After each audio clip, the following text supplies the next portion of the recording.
बिस्मिल्लाहिर्रहमानिर्रहीम, अस्सलाम वालेकुम। लाइव डॉक्टर शाहिद मसूद के साथ मैं हूं सुमेरा सलीम। नाज़रीन, जुडिशल कमीशन ने सुप्रीम कोर्ट के जस्टिस अमीनुद्दीन खान साहब की सरबराही में 7 रुकनी आईनी बेंच कायम कर दिया है। जस्टिस जाहिर अफरीदी साहब के चीफ जस्टिस ऑफ पाकिस्तान बनने के बाद जुडिशल कमीशन का ये पहला इजलास हुआ था, जिसमें आईनी बेंच का फैसला 7 और 5 के तनासुब से हुआ है। जबकि वज़ीर आज़म शहबाज शरीफ साहब की जानिब से कहा गया है कि पॉलिसी रेट में कमी खुश आइंद है, पॉलिसी रेट से कमी में कर्जों में कमी आएगी। इसके अलावा भी दीगर मौज़ूआत पर आज हम गुफ्तगू करेंगे। स्टूडियो में हमारे साथ मौजूद है डॉक्टर शाहिद मसूद। अस्सलाम वालेकुम डॉक्टर साहब। जुडिशल कमीशन ने सुप्रीम कोर्ट के जस्टिस अमीनुद्दीन खान साहब की सरबराही में 7 रुकनी आईनी बेंच बना दिया है। ये जो नया आईनी बेंच, इसको क्या चैलेंजेस दरपेश होंगे? ये अभी चलेगा मामला, बहस तकरार होती रहेगी, इस पे चलता रहेगा मामला। लेकिन जो मैंने बात पहले भी कही थी, मैं दोबारा कह रहा हूँ कि अब ये मामला जो हैं ये ईवानों में और अदालतों में है। सबसे जो इस वक्त जो मुल्क की हालात में जो एक बेहतरी हमें नज़र आ रही है, बेहतरी तो खैर ज़ाहिर है इश्यूज़ हैं, बड़े कानूनी और आइनी इश्यूज़ हैं जिनका भी जवाब आना है। लेकिन असल जो बात है वो ये कि सड़कों पे एहतजाज नहीं हो रहा, जो एक जिसे कहते हैं ना कि जिसकी वजह से बहुत ज़्यादा टर्मोइल हमें नजर आया पिछले कुछ अर्से में। अब जो भी है वो अदालतों में, ईवानों में तय होना है। उसके ऊपर यह है कि जो इस हुक्मरान सेटअप में लोग हैं वो भी खुश नहीं हैं। खुश इस पे ये जो है ना 1985 का जो ऑर्डर है, पॉलिटिकल ऑर्डर, जो कि ख़त्म हो चुका है, जो एक्चुअली ख़त्म हो चुका है, तो वो इस बात की देखें, ये जो बात पहले चल रही थी ना इलेक्शन से पहले कि मियाँ साहब वज़ीर आज़म होंगे, तो मियाँ साहब तो नहीं हुए। फिर ये था कि पाकिस्तान पीपल्स पार्टी की तरफ से था कि बिलावल होंगे, बिलावल भी नहीं हुए। शहबाज शरीफ साहब हुए। अच्छा, अब जो कुछ इस सेटअप में मौजूद लोग हैं जी, वो ये बार बार ये बात कर रहे हैं। अच्छा, इसको तहरीक इंसाफ रद्द कर रही है सिरे से।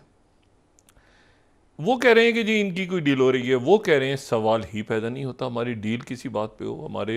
जो है वो तो हमारे में तो मुकदमात हैं और मामलात ख़राब हैं और ये हो। अभी पिछले दिनों में सुन रहा था, मैं ज़्यादा उसमें नहीं, मैंने कहा कि डील या नो डील ये कोई इशू नहीं है इस बहस का, लेकिन उनकी तरफ से बार बार बात हो रही है कि जी सहूलत दी जा रही है। अच्छा, दूसरी जो बात है वो ये है कि जो इस सेटअप में लोग मौजूद हैं उनसे मेरी बात हुई, उन्होंने कहा यार, मैंने ऐसे ही पूछा, मैंने कहा जी आप मुतमईन सकून, तो एक वो बात ये भी कह रहे हैं कि अब हमारी ज़रूरत नहीं है, हमने जो काम करना था वो तो हमसे करवा लिए, तो अब इस बात की क्या गारंटी है कि ये कवानीन हमारे ख़िलाफ़ नहीं इस्तेमाल होंगे। मतलब उन्होंने काम कर दिया ना, कानून साजी हो गई, सारे कानून बन गए, ये हो गया वो गया, तो अब जो है इस बात की क्या गारंटी है? मतलब उनको कोई गारंटी है? उनके पास गारंटी तो नहीं है ना। तो मतलब अब जैसे पाकिस्तान पीपल्स पार्टी की तरफ से बात हो रही है कि नाराज़ हैं या भी, मतलब अभी मैंने आपसे कहना कि ये जो पॉलिटिकल सेटअप अरेंजमेंट है ना, उसके लिए टर्बुलेंस है इसमें, क्योंकि उनके पास क्या कोई गारंटी है? ये बात मैं हमेशा पहले इलेक्शंस के बाद जब नताइज आए थे तो मैंने भी उनसे ये बात पूछी थी। उस वक्त मैं बार बार कर रहा था कि क्या इसमें ऐसी चीज़ है जो कि एक गारंटी है कि भाई ये ऐसे होगा और ऐसे नहीं होगा, और मियाँ साहब उसमें सदर क्यों नहीं बने, और ये कैसे सारा। तो अब उसमें यह है कि अच्छा, शहबाज शरीफ साहब की तरफ से कल बात भी हुई कि काबीना में कोई चेंजेस वगैरह शायद होने हैं, तो लेकिन शहबाज शरीफ साहब देखें, दूसरी बात यह है कि अच्छा ये नहीं भी हो सकता, ये भी हो सकता है कि उनकी खाम ख्याली हो, इस अरेंजमेंट में मौजूद लोग और सिक्योर हो गए हों, लेकिन वो एक जिसे कहना चाहिए ना कि मतलब ये मेरा जज और तुम्हारा जज वाला दौर नहीं है, ये बिल्कुल भी ऐसा नहीं है अब, ठीक है ना। ये जो है ये बिल्कुल आप समझें कि ये अदलिया के अंदर एक जो है ये एक मामलात हैं मुख्तलिफ जज साहबान के, और उसमें जिन जज साहब को किसी मामले के ऊपर इख्तलाफ है तो वो एक पॉलिटिकल पार्टी या दूसरी पॉलिटिकल पार्टी उसको कभी अपनी तरफ समझती है, कभी दूसरी तरफ समझती है, वो जज साहबान के आपस के इख्तलाफ है। अच्छा, ज़ाती इख्तलाफात तो नहीं होने चाहिए, बिल्कुल भी नहीं होने चाहिए, लेकिन यह है कि जो कानूनी राय में इख्तलाफ है वो तो एक डिबेट होती है ना उस पर, तो कि भाई वो इख्तलाफी नोट लिखा और ये सारा, वो तो अच्छी बात है सारी। अब ये कि वो आने वाले दिनों में जो है वो क्या हिकमत अमली होगी, कैसे ये आगे चलेगा मामलात, और अब इकॉनमी के इश्यूज़ हैं, अब जो हैं वो सामने बाकी सिक्योरिटी के मामलात हैं, फॉरेन पॉलिसी है आपके सामने, बड़े इश्यूज़ हैं मुल्क के।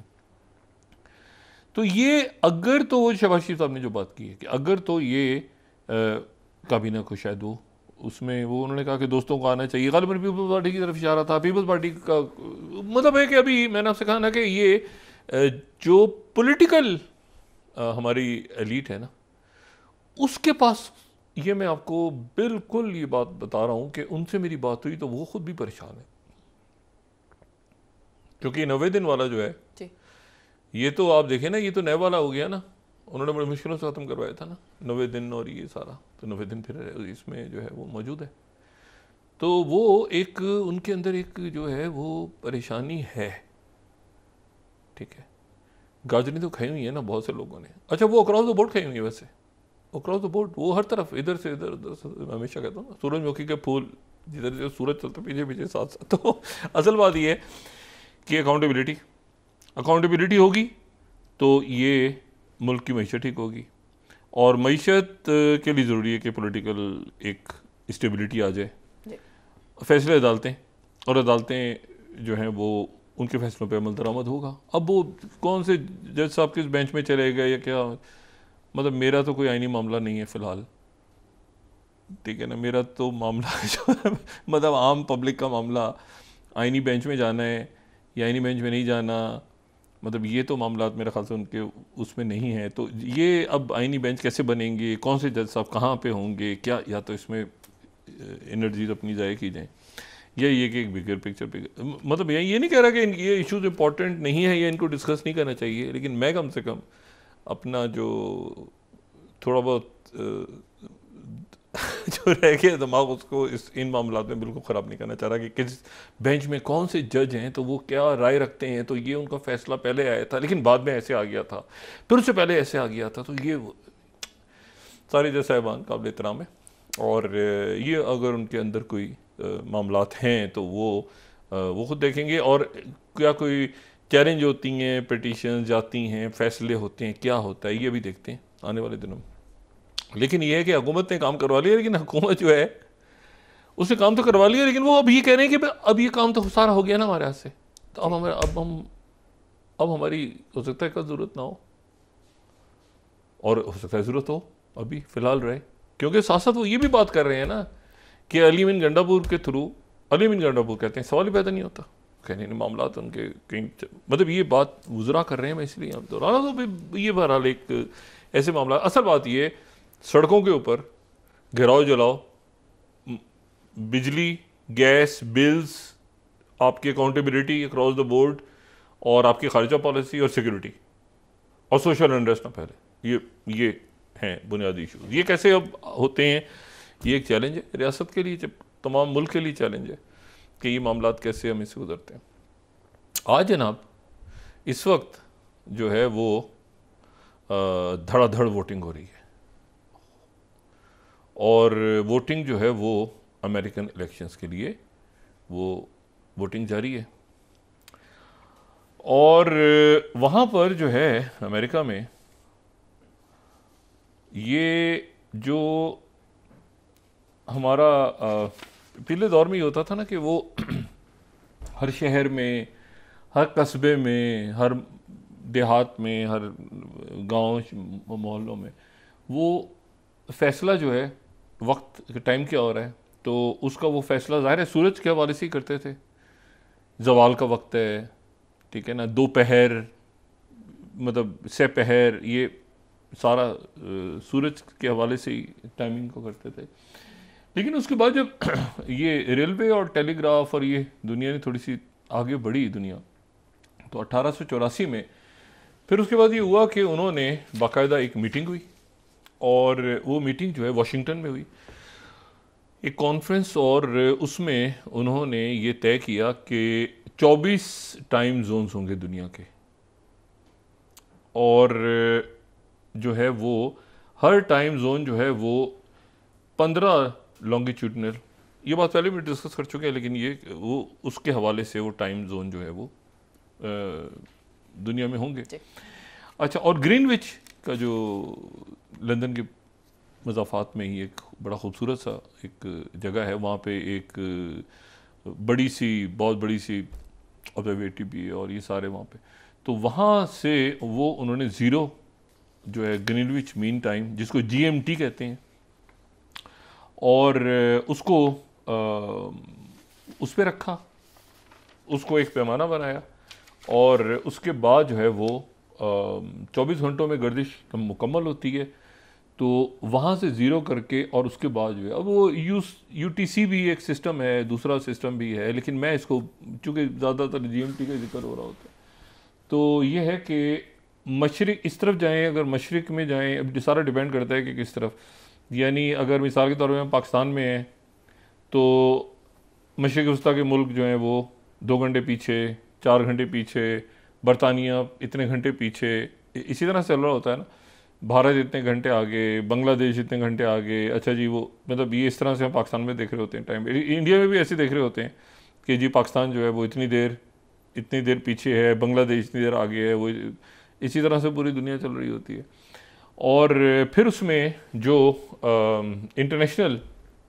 एक, अगर हम इसमें देखें, ये 4th स्लाइड हम देखें, तो फिर ये है कि एक प्राइम मेडिटेरियन, ये सारी जो है ना, एक आप समझें कि एक तस्वुराती सी लाइन है, ये दरमियान में जो पैसिफिक से ये गुजर रही है बीच में, ठीक है ना, और ये सॉरी, ये दरमियान में ब्लू नहीं, वो जो रेड है, वो कोने पे जो रेड लाइन है, इस तस्वीर के बिल्कुल कोने पे जो टेढ़ी मेढ़ी सी रेड लाइन है ना, बिल्कुल टेढ़ी मेढ़ी सी, जो इंटरनेशनल डेट लाइन है, वो टेढ़ी मेढ़ी सी डेट लाइन जो रेड कलर की है, ठीक है,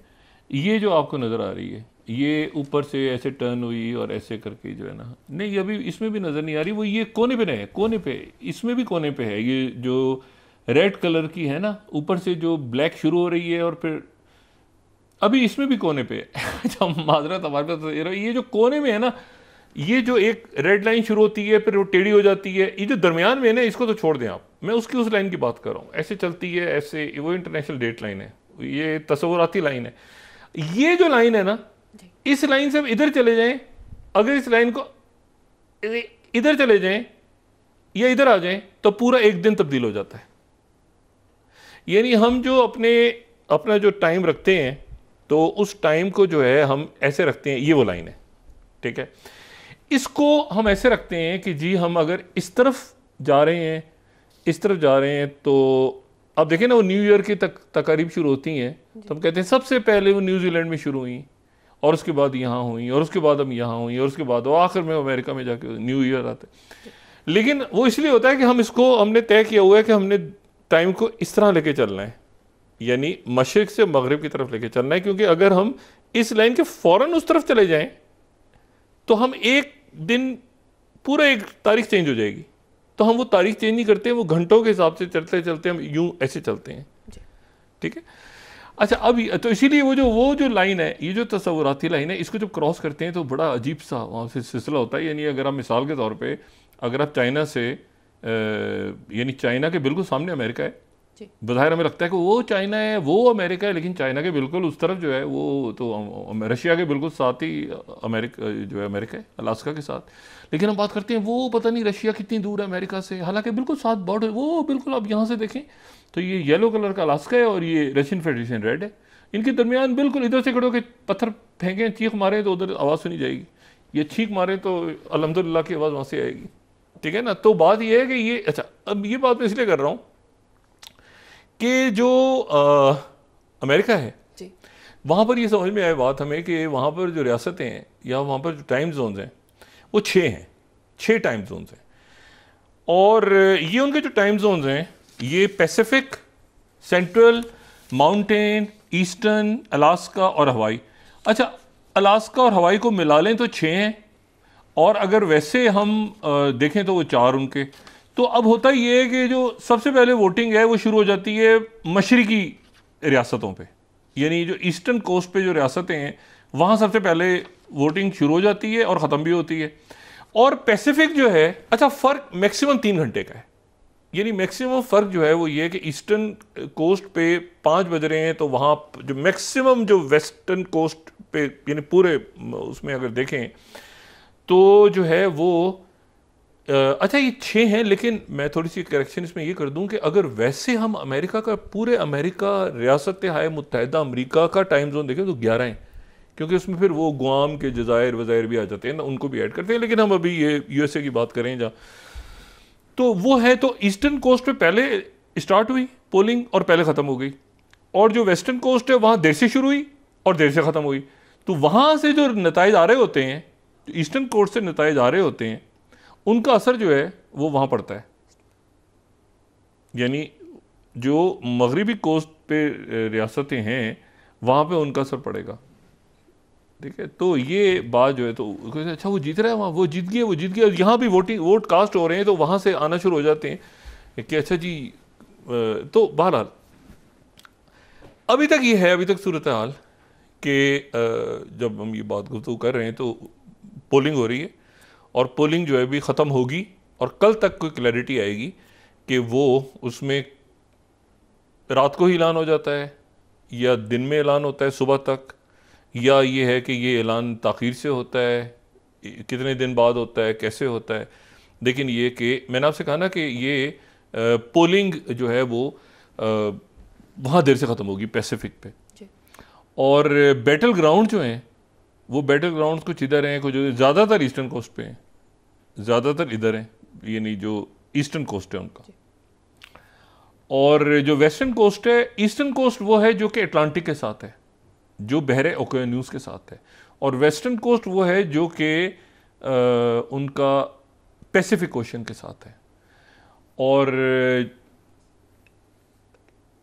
ये दोनों जो कोस्ट हैं इनके दरमियान फिर पोलिंग का एक सिलसिला जो है वो शुरू होता है। तो अभी आपके जहन में आया ना कि वो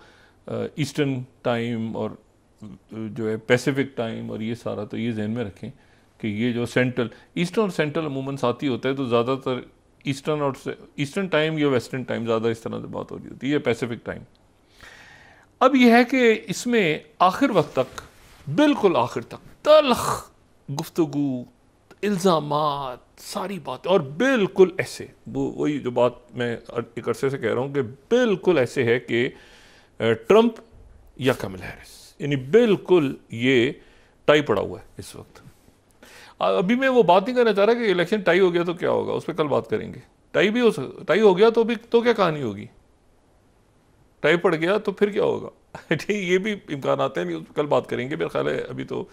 देखते हैं कि नतीजे क्या आते हैं। लेकिन ये है कि ये इसमें जो है वो जो प्रेसिडेंट ट्रंप हैं, कैमला हैरिस के लिए तो एक आम सी बात है कि वो कंटिन्यूशन होगी काफ़ी हद तक बाइडेन इंतज़ामिया की पॉलिसीज़ की, लेकिन कैमला हैरिस बहुत कुछ तब्दील करने की कोशिश भी करेंगी। कैमला हैरिस की अभी तक जो है वो फॉरेन पॉलिसी के खदोखाल हमारे सामने नहीं है। क्या वो बाइडेन इंतज़ामिया का अच्छा या बुरा अपने सर लेके चलेंगी, या उसको वो ख़त्म करेंगी, या कोई और रास्ता अपनाएंगी। ट्रंप जो है उनके आने से दुनिया परेशान है, क्योंकि ट्रंप जो है वो अनप्रेडिक्टेबल है, यानी ट्रंप क्या फ़ैसला करेंगे ये हमें इल्म नहीं है। और ट्रंप जो है जाहिर है कि उनकी पॉपुलर, मैंने आपसे पहले बात की थी ना कि ये डू और डाई वाला हिसाब है ट्रंप के लिए। कैमला हैरिस अगर फ़र्ज़ करें इलेक्शन ये हार भी जाती हैं तो वो अगले इलेक्शन में उनके पास है, लेकिन ट्रंप के लिए ये मकबूलियत और ये वक्त ये बहुत इम्पोर्टेंट है। अगले अगर वो इस दफ़ा हार जाते हैं ट्रंप, तो फिर वो वैसे ही होगा कि जैसे वो बाइडेन की जो एज ग्रुप में वो आ जाएंगे। वो बहरहाल अभी वो जीतने वाले फेज़ में बैठे हैं। कैमला हैरिस जो है, जो नेशनल गार्ड्स अलर्ट हैं, सारी सिक्योरिटी अलर्ट है सब, और तमाम दुनिया देख रही है इस वक्त कि अमेरिका के इलेक्शंस का रिज़ल्ट क्या आता है और वहाँ कौन जीतता है, उसका इंडिया पे क्या असर होता है, उसका मशरिक़ वुस्ता पे क्या असर होता है, यूक्रेन पे क्या असर होता है, बाकी क्या असर होते हैं, पाकिस्तान पे क्या असर होता है, West Central Asia, China, Russia, बहुत कुछ दुनिया में हो रहा है। अब इस दरमियान जो है वो स्टार्ट करें अगर आप गज़ा से, तो गज़ा में एक तो वहाँ पर दूर दूर तक, चूँकि लेम हो गए, अब गवर्नमेंट ख़त्म हो गई एक तरह से, वो बिल्कुल उसमें चले गए हैं। या तो भी कैमला हैरिस होंगी ना, बाइडेन तो नहीं है ना, बाइडेन इंतजामिया तो गई अमलन, अब उनके लोगों का। अब कैमला हैरिस अपने साथ सेक्रेटरी ब्लिंकन को रखती हैं कि नहीं रखती, क्योंकि ऐसा कोई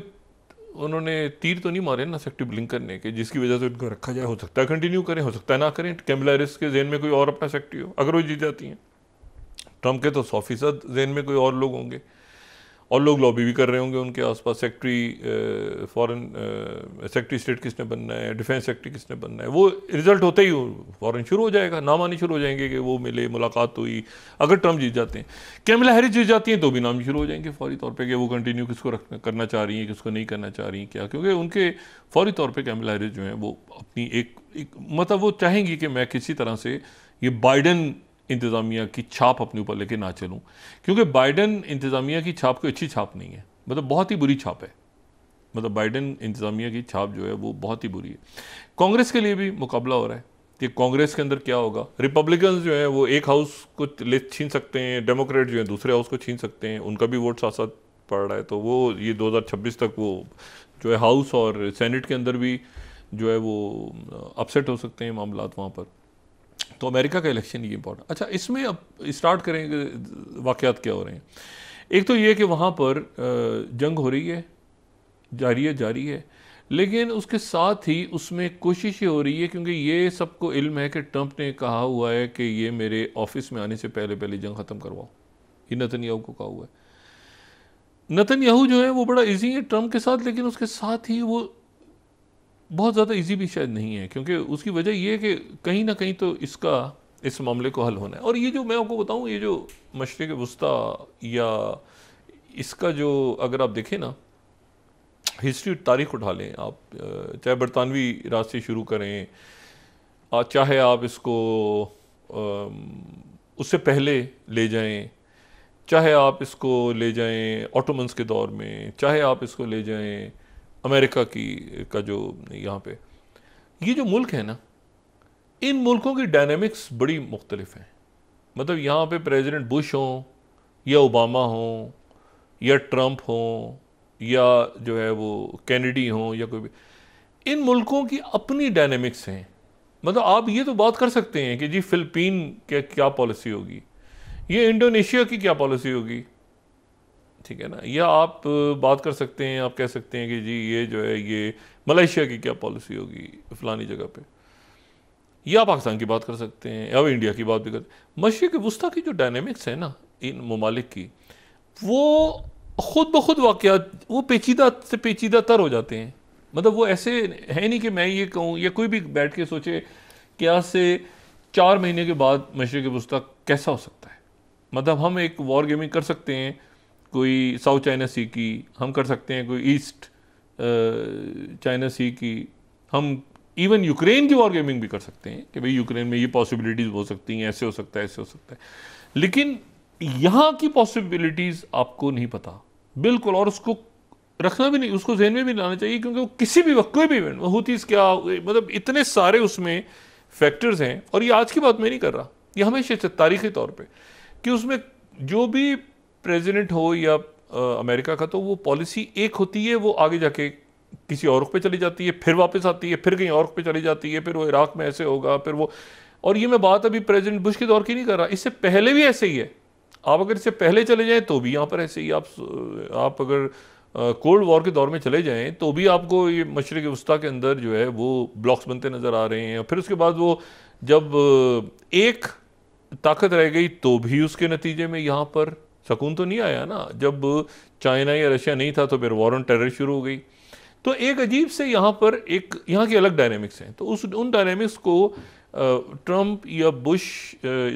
या कैमला हैरिस के आने से मेरा नहीं ख्याल कि कोई वो खुद ब खुद वाक़यात ऐसे होंगे। मतलब वो नेतन्याहू से कहें तो नेतन्याहू मान लेंगे, या उधर से कोई और वाक़या ईरान का हो गया या रशिया ने कर दिया। बहुत इसमें जो है ना एक टर्बुलेंस है। हम बात नहीं कर सकते कि कौन सा वाक़या किस वक्त रोनुमा होता है। और मैंने आपसे पहले भी बात की कि ये वो 2016 वाली दुनिया नहीं है, ना 2020 वाली दुनिया है। अच्छा, इसमें जो है वो, लेकिन एक जो है मामला है वो परेशानी का, एक जंग ऐसी छुड़ी, एक तो ये जाहिरियत है ना, ये अब रुक गया है यहाँ पे मामला, क्योंकि अब देख रहे हैं सारे के इंतजार कर रहे हैं भाई CIA चीफ को क्या पता मैंने रहना है नहीं रहना, सेक्रेटरी ब्लिंकन को कुछ नहीं पता, तो यहाँ पर अब एक मामला वही जो है वो चल रहा है, रुक गए हैं सब 24-48 घंटों तक, जाहिरियत जारी है, उधर से भी रॉकेट फायर हो रहे हैं, इधर से भी हो रहे हैं, लेकिन अब सब वेट कर रहे हैं कि अमेरिका का रिजल्ट क्या आता है। लेकिन इस दौरान जो है वो 2-3 वाक़यात बड़े अहम हैं। पहले तो ये है कि यूक्रेन जो है, यूक्रेन इस बात पे परेशान है, ज़ेलेंस्की तो बहुत ज़्यादा परेशान है कि प्रेसिडेंट ट्रंप आ गए तो क्या होगा, क्योंकि प्रेसिडेंट ट्रंप जो है उन्होंने कहा कि मैं अपने इनाग्रल जो कि 20 जनवरी को होता है उससे पहले पहले ही जंग ख़त्म करवाऊंगा, कैसे करवाऊंगा ये उन्होंने नहीं बताया। और बल्कि उन्होंने, अगर मैं यहाँ पे आपको ये बताऊं कि अभी पिछले दिनों मैं यहाँ पे रेफरेंस दे रहा हूँ, उन्होंने ये 17 और 18 ये पास ही ये 7th और 8th स्लाइड में दिखाना चाह रहा हूँ, यहाँ पे उन्होंने 2 इंटरव्यूज़ दिए थे अभी चंद रोज़ पहले, चंद हफ्ते पहले, और उन्होंने दोनों इंटरव्यूज़ में ये कहा था कि ज़ेलेंस्की जिम्मेदार हैं। मैं अगर न्यूयॉर्क टाइम्स दिखाऊँ 7th स्लाइड, उन्होंने कहा था ज़ेलेंस्की जिम्मेदार हैं यूक्रेन वॉर के, यूक्रेन वॉर ज़ेलेंस्की ने शुरू की है। और वॉशिंगटन पोस्ट में 8 स्लाइड दिखाऊँ तो ट्रंप जो है उन्होंने जो है वो फिर ब्लेम किया हुआ है, वो ब्लेम पुतिन को नहीं किया उन्होंने, फिर ट्रंप को उन्होंने ज़ेलेंस्की को ब्लेम किया हुआ है। अच्छा, अब बात ये है सारी कि तो इस पर ज़ेलेंस्की जो है वो परेशान है, क्योंकि अगर कैमला हैरिस आ जाती हैं तो कोई उम्मीद तो रहती है ना कि भाई एड चलती रहेगी, कोई मामलात, कोई बातचीत चलती रहेगी, कुछ ना कुछ हमें जैसे तैसे करके कोई नेटो कुछ मतलब कोई। लेकिन अगर ट्रंप आ गए तो ट्रंप तो इसको कह रहे हैं कि शुरू इसने की है, जिम्मेदार ये बंदा है, पुतिन नहीं है, ये जिम्मेदार है, ज़ेलेंस्की जिम्मेदार है जंग शुरू करने का। तो अब ज़ेलेंस्की तो यूक्रेन में तो एक मतलब है कि बहुत ही इस वक्त एक पैनिक की सिचुएशन है कि भाई क्या मतलब हमने जंग शुरू की है, हमने फटा की है, तो बड़ी अजीब सूरत हाल है। पेंटागन का एलामिया है, और वो जो पेंटागन ने उनके जो पेंटागन के जो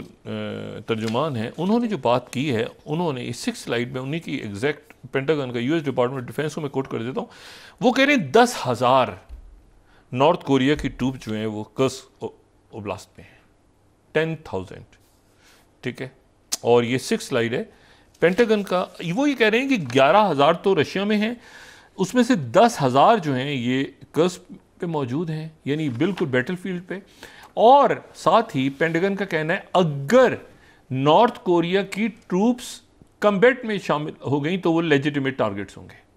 क्योंकि वो जो है वो यूक्रेनियन सोल्जर उनको मारेंगे कि भाई आप यहाँ आपका क्या काम है, तो कम्बैट जोन में आ रहे हैं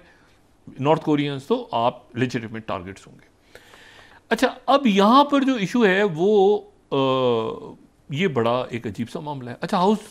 मैंने कहा ना हाउस जो कांग्रेस है उसमें भी उलट पुलट होगा, मतलब गालिबन रिपब्लिकन जो हैं वो सेनेट में चले जाएंगे और डेमोक्रेट जो हैं वो हाउस में आ जाए, मतलब देखते हैं कि कल परसों तक क्या होता है, उसकी अपनी डायमेंशन है। रिपब्लिकन सेनेट ले सकते हैं, डेमोक्रेट जो है वो हाउस ले सकते हैं। अच्छा, लेकिन इसमें जो इंपॉर्टेंट बात है वो ये है कि जो पेंटागन है उन्होंने कहा है कि 10,000 नॉर्थ कोरियन ट्रूप्स मौजूद हैं यहाँ पे, और वो लेजिटिमेट टारगेट्स हैं क्योंकि वो कम्बैट जोन में आ गए हैं, ठीक है, वो लड़ने के लिए यहाँ पे आ गए हैं। इसी दौरान जो है वो जो नॉर्थ कोरिया की जो फॉरेन मिनिस्टर मौजूद थी, जिनके बारे में ये था कि वो शायद उनकी लेवरॉफ से ही मुलाकात होगी, जो सर्जेई लेवरॉफ हैं फॉरेन मिनिस्टर रशिया के, लेकिन उनकी प्रेसिडेंट पुतिन से मुलाकात हुई है। और मुलाकात जो है उसको उसकी फुटेज अगर देखें तो कम से कम 1 मिनट तक मुसाफे हुआ है। हैंड शेक की जो ड्यूरेशन है, मतलब वो इतनी उसमें गर्म जोशी है कि वो 1 मिनट तक या कोई मेरे ख्याल से 55 सेकंड तक जो है वो हैंडशेक हुआ है। बड़ी गर्म जोशी से जो है वो नॉर्थ कोरिया के साथ जो है वो उनकी मुलाकात हुई है। अच्छा, और साथ ही जो है वो आज जो वोस्तोशने कोस्मोड्रोम, अगर मैं उसको सही तरह से प्रोनाउंस कर रहा हूँ, ये है रशिया की रशिया का जो स्पेस प्रोग्राम है वो एक तो उनका था ना जो पहले काजाकिस्तान में था जो कोलैप्स के बाद, तो फिर वो उनका जो जहाँ जो जदीद जो 2007 में प्रेसिडेंट प्यूटिन तो नहीं थे उस वक्त, प्रेसिडेंट प्यूटिन 2007 में, तो उस वक्त उन्होंने अप्रूव किया था, फिर 2016 में ये एक्टिव हुआ और ये बिल्कुल जो है ये अमूर बिल्कुल वो, अगर आप इसको मैप पे देखें तो ये बिल्कुल यानी ये पैसिफिक की साइड पे है, यानी ये ईस्टर्न रशिया जो है ये वहाँ पे है, वोस्तोंचे कॉस्मोदरॉन, जहाँ से वो अपने रशिया अपने रॉकेट्स और अपना स्पेस प्रोग्राम, ये वो जगह है ज़हन में रखें जहाँ पे नॉर्थ कोरिया के जो उनके जो प्रेसिडेंट हैं किम जोंग उन, तो वो वहाँ पर आए थे और वहाँ पर उन्होंने दौरा किया था इस जगह का, और इस जगह का दौरा करके ये मैसेज कन्वे किया था रशिया ने,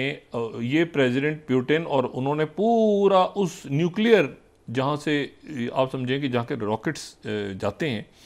नॉर्थ कोरिया की, उस जगह का उन्होंने दौरा किया था और एक मैसेज कन्वे हुआ था कि भाई नॉर्थ कोरिया और रशिया के दरमियान ये जो स्ट्रेटेजिक पैक्ट है ये कैसा है। आप देखिए ना प्यूटिन को प्रेसिडेंट प्यूटिन ने जो वहाँ प्रोटोकॉल दिया था नॉर्थ कोरिया के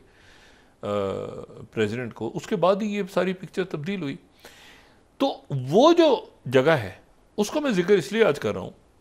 कि वहाँ से स्पेस प्रोग्राम वहाँ से रन हो रहा है और वो जो है वो चाइना के भी बॉर्डर से दूर नहीं है और नॉर्थ कोरिया के भी बॉर्डर के साथ ही है। और बिल्कुल अगर उसका मैप आप दोबारा देखें तो ये बिल्कुल यहाँ से ये वही जगह है जो ट्रेन में बैठ के व्लादिवोस्तोक गए और फिर उसके बाद वो हम इसको कवर कर चुके हैं सारा, और ऊपर ये जो न्यूक्लियर, ये वो जगह है जहाँ से आज रशिया ने 55 सैटेलाइट्स ऑर्बिट में छोड़े हैं, 55। लेकिन उन 55 जो सैटेलाइट्स उन्होंने छोड़े हैं खला में,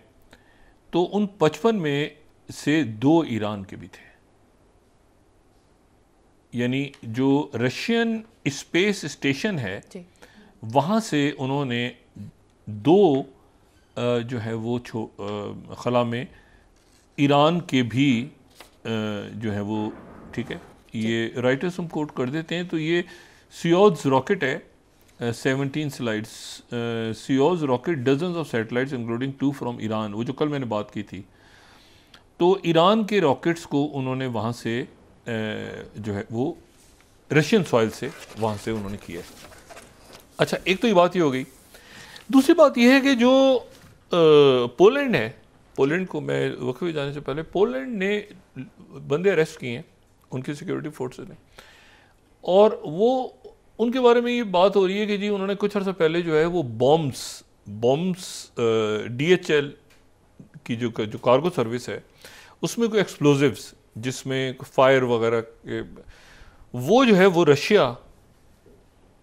का प्लान था कि वो ये पोलैंड, ये मैं द टाइम को कोट कर रहा हूँ, 14th पार्सल बॉम्ब्स। अच्छा, ये उनमें आग लग गई थी, लेकिन वो चूंकि कार्गो में रखे हुए थे, DHL के जहाज़ थे, तो उसमें जो है वो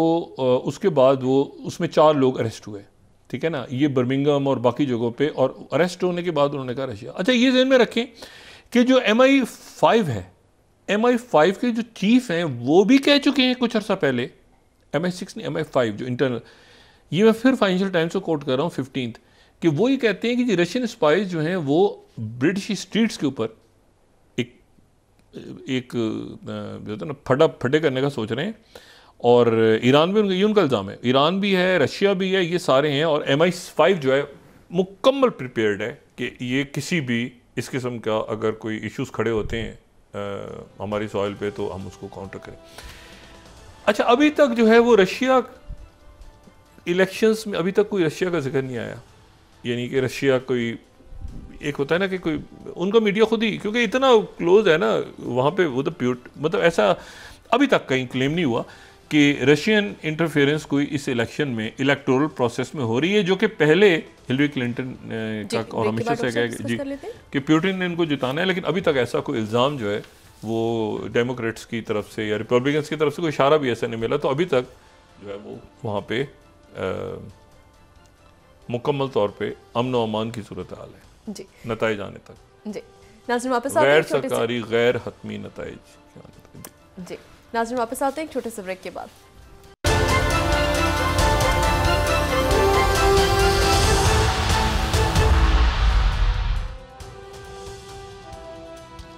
वेलकम बैक नाज़रीन। डॉक्टर साहब, पाकिस्तान तहरीक इंसाफ ने भी 26वीं आईनी तरमीम के खिलाफ सुप्रीम कोर्ट से रुजू कर लिया है। 26वीं आईनी तरमीम का मुस्तकबिल क्या क्या होगा? नहीं, अभी तो चैलेंज होती है, नहीं होती, बेंच बनते हैं नहीं बनते, क्योंकि अभी तो मेरे ख्याल के फौरी तौर पे अब वकला क्या करते हैं। अभी तक मैंने आपसे कहा ना कि मतलब जो जिस साइड का है वकील वो उसी तरह से दलाइल दे रहा है मुख्तलिफ, लेकिन ये है कि वो चैलेंज होती है फिर किस बेंच के सामने जाती है। वो आईनी बेंच के सामने जाती है तो आईनी बेंच में तो जो है वो जस्टिस अमीन मौजूद हैं, उनके ऊपर शायद वो मतलब है कि मेरा ख्याल है कि अभी ये अदालतों के मामला, अदालतों से फैसले आते हैं तो फिर हम उस पर कोई राय दे सकते हैं। लेकिन ये है कि बहरहाल कोई इसमें जो मैं बार बार ये बात कह रहा हूँ कि इसमें मुस्बत बात यह है कि अदालतों में हो रहे हैं मामला, और अदालतों में हो रहे हैं या असेंबलियों में हो रहे हैं, सड़कों में नहीं हो रहे। मतलब सड़कें खुली हुई हैं, पथराव नहीं हो रहा गाड़ियों पे इस वक्त, और आग नहीं लगाई जा रही। तो ये सिक्योरिटी के मामला जो हैं, ये बाकी मामला ग्रेजुअली जो हैं वो उनको बैठ के ईवानों में तय करना है। सेट हमने रहना है, सेट हमने जाना है, क्या करना है क्या नहीं करना, ये मामला सारे अदालतों में और ईवानों में तय होने चाहिए। और ये मामला जो हैं ये सड़कों पे नहीं आने चाहिए। इंतशार जो है ये डिस्टेबलाइज करेगा और इंतजार भी करेगा। और मैं दोबारा ये बात दोहराऊँ यहाँ पे कि जब तक अकाउंटेबिलिटी नहीं होगी तो आपकी मईशत ठीक नहीं होगी, क्योंकि उसके नतीजे में अक्रॉस द बोर्ड अकाउंटेबिलिटी अगर नहीं होती तो ये बाहर से इन्वेस्टमेंट्स नहीं आएंगी। ठीक है, इन्वेस्टमेंट्स के लिए बहुत ज़रूरी है कि किसी न किसी शक्ल में एक जो है across the board accountability across the board. और उसमें जो है वो ये भी नहीं कि कोई रोटी चुरा रहा है तो उसको पकड़ लिया। मतलब जो प्रॉपर जो एक जो माफियाज का लफ्ज़ इस्तेमाल किया जाता रहा है, और ना सिर्फ ये है कि वो जुमला जो है वो अक्सर हमें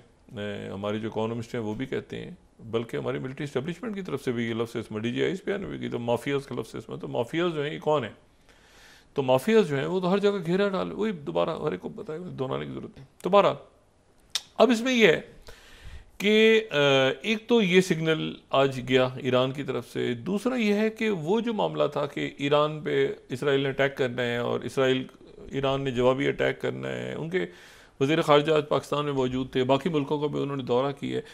और ये तमाम इलाके हैं ना जितने, और अब तो अफ्रीका भी, उस अफ्रीका भी इंक्लूड करें, यहाँ पे अनसर्टिनिटी है। इवेंट्स खुद जन्म लेते हैं और आपको यानी कोई तसव्वुर कर सकता था आज से 3 या 4 साल पहले कि कोई एक अरब मुल्क जो है वो हुती के खिलाफ बयान ना दे? किसी ने बयान नहीं दिया। या कोई तसव्वुर कर सकता था कि जो है वो यूक्रेन की जंग इतना खिंच जाए, चलती जाए और उसमें नॉर्थ कोरिया आ जाए, और नॉर्थ कोरिया आके जो है वो यूरोप के बॉर्डर्स पे बैठ जाए आके, और नेटो के मुल्क जो हैं, अब देखिएगा जो हंगरी के जो प्राइम मिनिस्टर हैं उन्होंने कहा, उनकी तरफ से ये बात है कि वो उन्होंने मैसेज कन्वे किया कि ट्रंप, क्योंकि बहुत से लोग ऐसे हैं यूरोप के कि वो ट्रंप से मिलते रहे जा जाके कि भाई ट्रंप अगर आए, हम बिल्कुल बाइडेन की तरफ ना जाएं बल्कि ट्रंप से भी अपने ताल्लुकात अच्छे रखें, और सारे मुल्कों की यही सिनेरियो है। लेकिन क्योंकि ट्रंप को जानते हैं सारे, ऐसा तो नहीं कि ट्रंप कोई नए आ रहे हैं, यानी जितने मुल्क दुनिया के मुल्क हैं वो कैमला हैरिस से ज़्यादा ट्रंप को जानते हैं। इसलिए मैं कह रहा हूँ कि कैमला हैरिस को तो ये इस तरह से जानते हैं ना कि कैमला हैरिस बाइडेन ही होंगी। अच्छा, क्या कैमला हैरिस बाइडेन होना पसंद करेंगी या वो अपनी कोई अलग शनाख्त बनाएंगी, तो ये तो अभी देखना है। ये ज़रूर होगा कि अगर वो जीत गई तो एकदम शदीद प्रेशर उनका आएगा, और सबसे ज़्यादा बहुत एक्सट्रीम प्रेशर आएगा नेतन्याहू पे, क्योंकि वो जो टीम है वो फिर तेज़ी के साथ आगे आएगी। हो सकता है सेक्रेटरी ब्लिंकन रहे उसमें, हो सकता है चेंज हो जाए, लेकिन वो टीम तेज़ी के साथ आगे आएगी कि यहाँ पे जंगबंदी करवाई जाए। और वो नेतन्याहू के तो बहुत सख्त वो जाएंगी, तो नेतन्याहू के लिए तो ट्रंप जो है वो आसान है। लेकिन यह है कि ट्रंप के लिए तमाम मशरिक़ वस्ता के ममालिक जो हैं वो, और तमाम अरब ममालिक और इस्लामी ममालिक के साथ इंपॉर्टेंट है। और ये वो दौर है नहीं कि वो आएँ और आके कहें कि जी वो मतलब देखें एक वक्त ऐसा भी आ गया था दरमियान में कि प्रेसिडेंट बाइडेन से मिलने को कई अरब ममालिक के फरमारवा तैयार नहीं हो रहे थे यहाँ पे उनकी तरफ से। जब ये यूक्रेन की जंग में ये बात हो रही थी कि जी आप ऑयल को ऐसे करें और रशिया के साथ आप ट्रेड बंद कर दें, तो यहाँ पर ओपेक प्लस का एक वो नहीं गए उस तरफ, और चाइना के साथ उन्होंने अपने ताल्लुकात ठीक रखे। अब देखना ये है कि ट्रम्प जो है वो कितना असर डाल सकते हैं। मतलब अगर वो ये कहते हैं कि भाई हमें पैसे दो और हम तुम्हें तहफ़्फ़ुज़ फराहम करेंगे, तो जितने भी मशरिक़ वस्ता के ममालिक हैं, एक तो ये है कि उनकी आपस में बहुत अच्छी सुलह हो चुकी है। ये जो मैं पहले भी बात कह चुका हूँ कि इस दौर में बड़े अच्छे वाक़यात हुए हैं दरमियान में, कि टर्की और इजिप्ट, सीरिया और सऊदी अरेबिया, यूएई, ये सारे मतलब ये 2 स्टेट सोल्यूशन पे, फिर उसके बाद हुतीस, मतलब आपस में इस वक्त एक तो इकट्ठे हैं सारे। दूसरा ये कि रशिया और चाइना एक नई पावर के साथ सामने आ गए हैं। सवाल ये है कि ये पूरा जो चेस बोर्ड है ना, ये रीडिज़ाइन होगा, क्योंकि उसकी वजह यह है कि जो ट्रंप जाने से पहले जो बहुत सारे मतलब देखें ना, इंडो पैसिफिक पॉलिसी तो इंडिया पे डिपेंड। अच्छा, इंडिया में वो प्राइम मिनिस्टर मोदी के लिए अच्छी खबर होगी, लेकिन यह है कि वो अच्छी खबर अगर होगी तो वो जो डिमांड करेंगे इंडिया के लिए अच्छी खबर होगी ना, कि वहाँ पे ट्रंप आए तो ये जो प्रेशर है कनाडा और 5 आइज और ये सारा, तो क्या वो रहेगा या रुकेगा? सवाल ये है कि अगर प्रेसिडेंट ट्रंप आते हैं तो इंडिया प्राइम मिनिस्टर मोदी के लिए अच्छी खबर होगी बाइडेन इंतजामिया से। लेकिन जवाब में ट्रंप क्या डिमांड करेंगे उनसे, ये सवाल है। क्योंकि अभी जो है वो ये बॉर्डर्स के ऊपर डिसएंगेजमेंट हुई है, और एक जो है वो इसको ये एक बड़ी डेवलपमेंट हुई है। 2020 के बाद पहली दफ़ा डिसएंगेजमेंट, डेम चौक और डेस बैंक के इलाके और सारे। अब सवाल ये है कि ट्रंप तो वो है ना कि भाई ऐसे करो वरना ऐसे करो, मतलब 1 मिनट के अंदर वो तो अपने जो उनके लोग, और इलॉन मस्क का साथ हैं, मतलब अब तो उनका जो सारा जो बयान, अब तो और एक्स और ये ट्विटर के ऊपर और फायर होंगे ना लोग, क्योंकि वो तो उनके प्रॉपर सपोर्टर बन के। देखें, ये डेमोक्रेसी की दुनिया नहीं है, ये टेक्नोक्रेसी की दुनिया है। और यहाँ पर जो टेक्नोलॉजी आ रही है ना, ये टेक्नोक्रेसी, मतलब ज़ाहिर है इसको मैं अपना ये ख्याल पेश कर रहा हूँ जो गलत भी हो सकता है, कि टेक्नोक्रेसी की दुनिया है। यहाँ पर जो है वो इलॉन मस्क जो है, तो इलॉन मस्क साथ खड़े हैं ट्रंप के। उन्होंने बल्कि ये बीच में ये कहा सारे के लोग हो रहे हैं तो इसी के ऊपर, एक्स के ऊपर इंटरव्यू दो, एक्स के ऊपर ही बात करो। इलॉन मस्क तो मुझे बताएं ना कि वो सारा मीडिया एक तरफ है, वो जो मर्जी कहता रहे, ट्रंप को फेवर करे, ट्रंप के अगेंस्ट जाए, लेकिन जो एक्स और इलॉन मस्क हैं उनकी बस ज़्यादा स्ट्रेंथ है इस वक्त। और वो जो ट्वीट पे और हर जगह अगर आप उनका देखें, इलॉन मस्क का अपना ट्विटर हैंडल देखें तो वो बहुत ज़्यादा फ़ाल है। तो बात सारी ये है कि ये अब ये टेक्नोक्रेसी की दुनिया है, मतलब और वो पहले भी हमने वही बात की थी कि जी जो टेक्नोलॉजी की फर्म्स हैं उन्होंने बहुत सपोर्ट किया है। कुछ जो हैं वो इस तरफ भी हैं, कैमला हैरिस की तरफ भी हैं, लेकिन बहुत बड़ी तादाद में वो उस तरफ हैं वो। लेकिन साथ ये भी देख रहे हैं कि ताइवान के ऊपर क्या पॉलिसी होती है क्या। तो मतलब ये 24-48 घंटों में अगले उस वक्त तक कहते हैं ना, एक वक्फा लेके पूरी दुनिया ये देख रही है इस वक्त कि अमेरिका के रिजल्ट्स क्या आते हैं। लोगों ने शर्तें लगाई हुई हैं, और ज़्यादातर लोगों ने ट्रंप पे शर्तें लगाई हैं, लेकिन ये बहुत बड़ी तादाद जो है वो कह रही है कि शर्तें लगाई, लेकिन उसके बाद हमारा पता नहीं बनेगा क्या। लेकिन वो कह यही रहे हैं कि ट्रंप जीतेगा, कुछ कह रहे हैं कैमला हैरिस जीतेंगी, पोल्स बता रहे हैं कैमला हैरिस जीतेंगी। तो ये है कि बारह जो भी जीते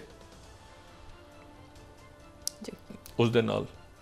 ठीक है, जड़ा जीता उस दिन नाल। तो हमारी अब देखते हैं कि वहाँ पर क्या होता है, और ये हमारी तो दुआ है कि जो भी हो ये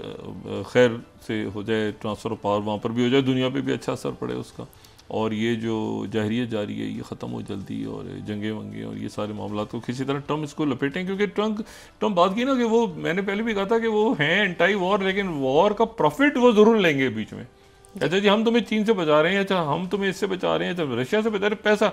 पैसे कड्डो ये वाली पॉलिसी उनकी ज़रूर होती है, जो पहले भी रही है। तो देखते हैं बारह के क्या रिजल्ट्स आते हैं। जी बहुत शुक्रिया डॉक्टर साहब। नाज़रीन, इसके साथ आज का प्रोग्राम अपने इख्तिताम को पहुंचा। मुझे सुमैरा सलीम को इजाज़त दीजिए। अल्लाह ने जी डॉक्टर साहब, अपने दोस्तों रिश्तेदारों को के लोगों का सब ख्याल रखिएगा। अल्लाह हाफ़िज़।